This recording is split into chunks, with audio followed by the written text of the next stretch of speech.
Meu povo, muito bom dia, hein, para vocês. Esse vídeo é para ajudar vocês a não ter mais que pensar e poderem decidir a partir de agora se Fernando Diniz é bom ou ruim, né? Porque a pior coisa que pode acontecer com a gente é a gente ser surpreendido por uma notícia e a partir daí a gente tem que pensar se aquilo ali é bom ou ruim.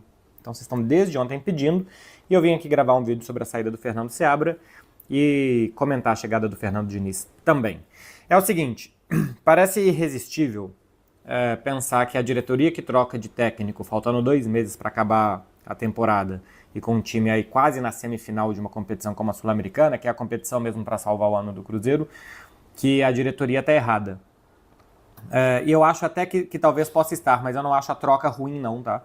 Eu acho que já há algum tempo o Fernando Seabra, desde a chegada dos reforços, eu não sei o tanto que existe de problema interno para exigência de que os reforços jogassem o quanto antes, atrapalhou o trabalho que ele vinha fazendo. Talvez ele planejasse colocar os jogadores pouco a pouco e teve que colocar os jogadores muito rapidamente, mas a chegada dos reforços atrapalhou o Cruzeiro, atrapalhou a forma com que o time jogava e tirou jogadores que eu acho que não deveriam ter saído, por mais contestados que fossem. Por exemplo, Gabriel Veron e o Lucas Silva, eu acho que ajudavam muito na forma do time funcionar, e a partir da saída deles e, enfim, a entrada de Wallace, Caio Jorge, Lautaro, o time foi piorando. E eu acho que o Seabra não conseguiria, daqui até o final do ano, tirar mais desse time. Me parece bastante claro que com o Seabra o Cruzeiro não iria ficar entre os 6 primeiros, iria para a Libertadores. E que, por mais que esteja quase na semifinal da Sul-Americana, eu acho que não pintaria como um favorito à decisão, ou se chegar à decisão ao título. Então, a troca eu acho ok. A partir daqui, a gente tem que começar, a partir de agora, dia 1 de Fernando Diniz, a responsabilizar também a diretoria do Cruzeiro e quem toma as decisões, acho que principalmente o Alexandre Matos, né, não sei qual que é a equipe que trabalha com ele e tal, pelas decisões tomadas. Inclusive a de contratar o Fernando Diniz, faltando 2 meses para acabar a temporada, porque o Fernando Diniz é um técnico muito autoral, que eu acho que precisa de tempo, de adaptação, ele aos jogadores e os jogadores a ele, e eu não sei se é o melhor momento para a chegada do Fernando Diniz. Eu gostaria mais, acharia mais normal contratar o Fernando Diniz para assumir em janeiro do que contratar o Fernando Diniz para a reta final da temporada. Não me parece o tipo de treinador que vai dar um choque nos jogadores e que rapidamente vai fazer esse time jogar melhor. A não ser que o Fernando Diniz também se adapte e falar mais sobre isso. Por que eu acho a saída do Fernando Seabra ok?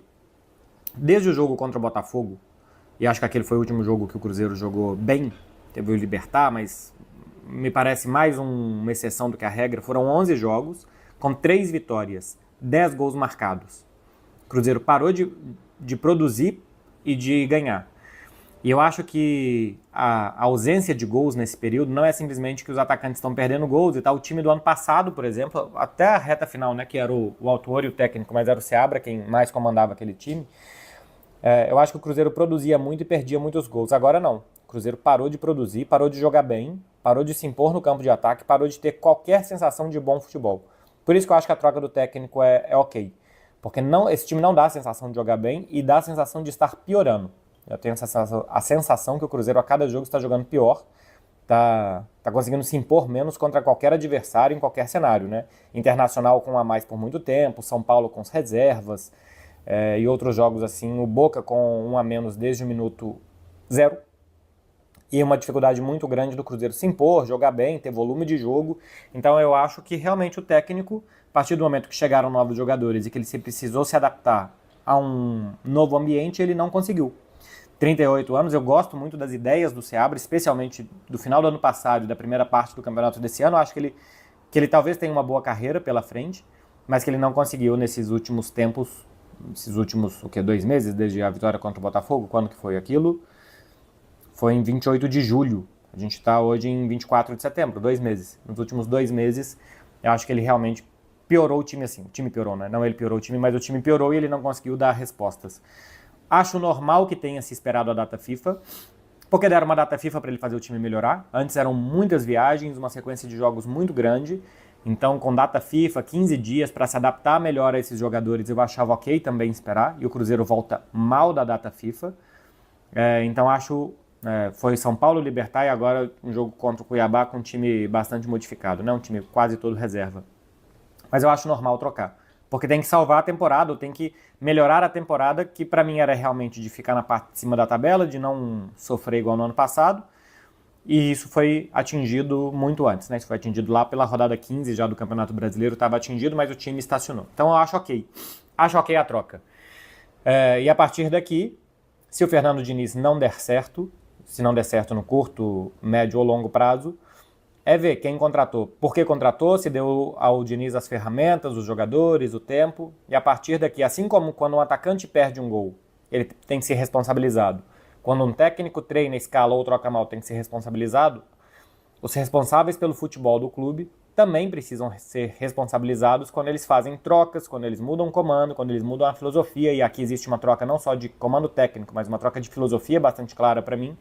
Então, a partir daqui também. E por que a partir daqui? Porque quando Matos e Pedro Lourenço chegam, já tinha esse treinador, essa comissão técnica do Seabra, né, que foi um legado do Ronaldo, e enfim, o Seabra assumiu depois da saída do Nicolas Larcarmon. Larcarmon? Agora eu não lembro mais. Do Nico Larcarmon. Não sei. Enfim, então a partir daqui a gente precisa dar responsabilidade também aos gestores do futebol do Cruzeiro. Fernando Diniz é o técnico mais autoral do futebol brasileiro dos últimos muitos anos.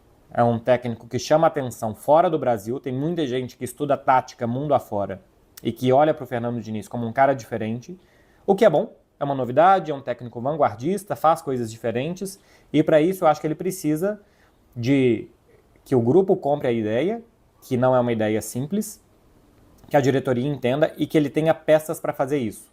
Nesse momento, eu já vi muita gente postando lances do Cássio horrorosos com a bola no pé.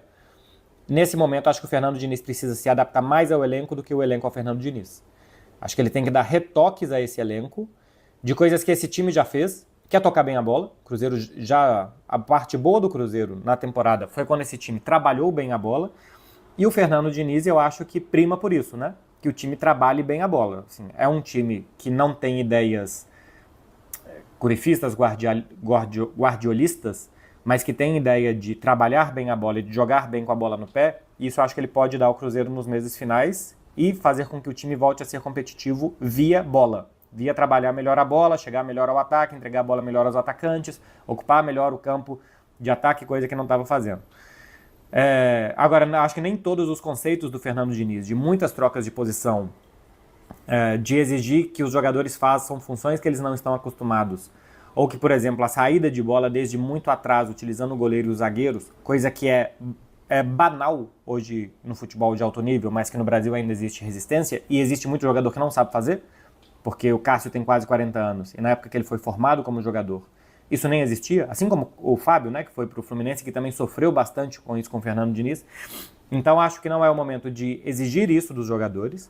E para o ano que vem, tem que colocar numa balança o que é mais importante. O jogo de mãos do Cássio que ele oferece, as defesas que ele faz, ou um goleiro que também possa oferecer, por exemplo, o jogo com os pés e tal, porque se fizer 4 defesas difíceis, mas entregar uma bola no pé do adversário na marca do pênalti, talvez não valha a pena.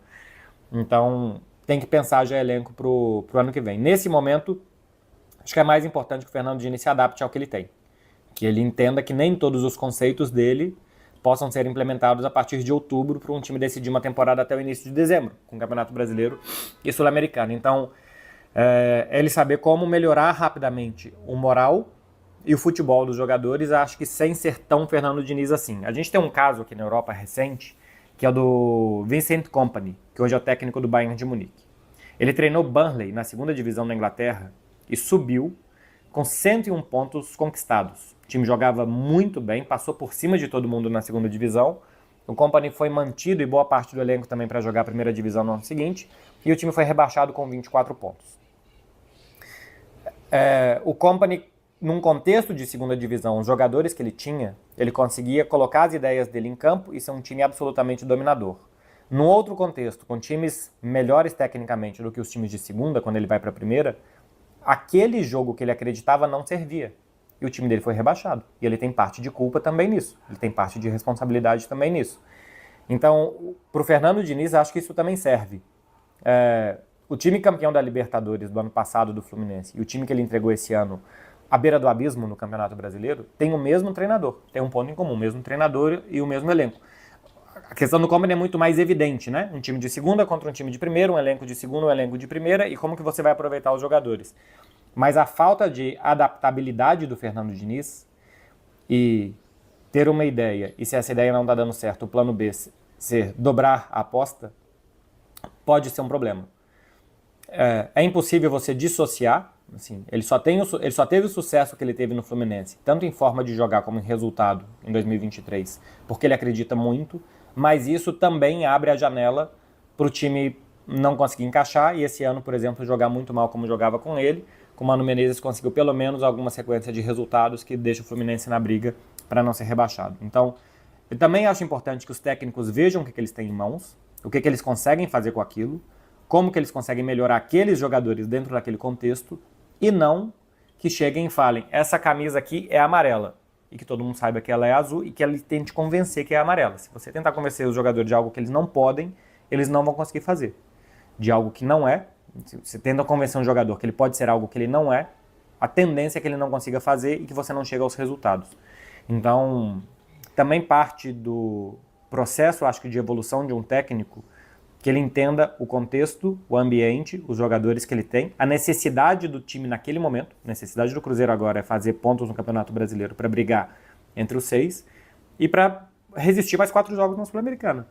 Contra o Libertad já está bem encaminhado, e se passar do Libertad depois semifinal e um jogo de decisão. Então, a necessidade nesse momento não é que amanhã tenha analista tático do mundo inteiro falando do Cruzeiro do Fernando Diniz. A necessidade do momento é que o time volte a competir e jogar bem. E por isso eu tenho dúvidas em relação ao Fernando Diniz. Seleção brasileira ele não conseguiu colocar isso rapidamente, Atlético Paranaense também não. Em outros lugares sim, então é um técnico que não é uma certeza, acho que ninguém é, mas assim, a gente vê um tentativa e erro, um sucesso e fracasso, ou um sucesso e não sucesso do Fernando Diniz em curto prazo, importante para que ele talvez não seja a melhor opção para esse momento, e eu deixaria para o ano que vem. E aí eu não sei se manteria o Seabra, se seguraria o Rojão até o final do ano para ver se ele conseguiria ainda dar uma resposta para esse time, mas eu acho normal a troca, mas eu preferiria o Fernando Diniz em janeiro de 2025, do que em outubro, final de setembro de 2024. Vamos ver se talvez ele mostre esse poder de adaptação e de resultados rápidos, que eu acho que vai ser importante para o momento do Cruzeiro, e em quanto tempo esse time poderá jogar melhor, porque realmente vem jogando muito mal. Acho que a temporada estava indo para o que se esperava dela inicialmente, mas para o que não se esperava dela em agosto. Eu acho que adaptar as expectativas também para a temporada são importantes, já que já foi até ali, tem que tentar chegar mais longe. Mas a expectativa no início do ano era brigar para estar longe do rebaixamento. Isso o Cruzeiro sempre esteve. Então o objetivo está sendo cumprido. A partir daqui é tentar conseguir alguma coisa a mais. Vaga na Libertadores e ir mais longe possível na Sul-Americana. Estava indo, mas estava dando errado. Já estava dando errado. A partir de agora é ver se volta ao caminho. Tá falado, meu povo? É isso daqui. A partir daqui vocês podem já não precisar pensar mais e ter uma conclusão definitiva de que a saída do Seabra é boa e de que a chegada do Fernando Diniz é boa para o ano que vem. E para esse ano a gente ainda precisa ver. Então, precisam mais pensar. Vocês já têm a opinião de vocês aqui.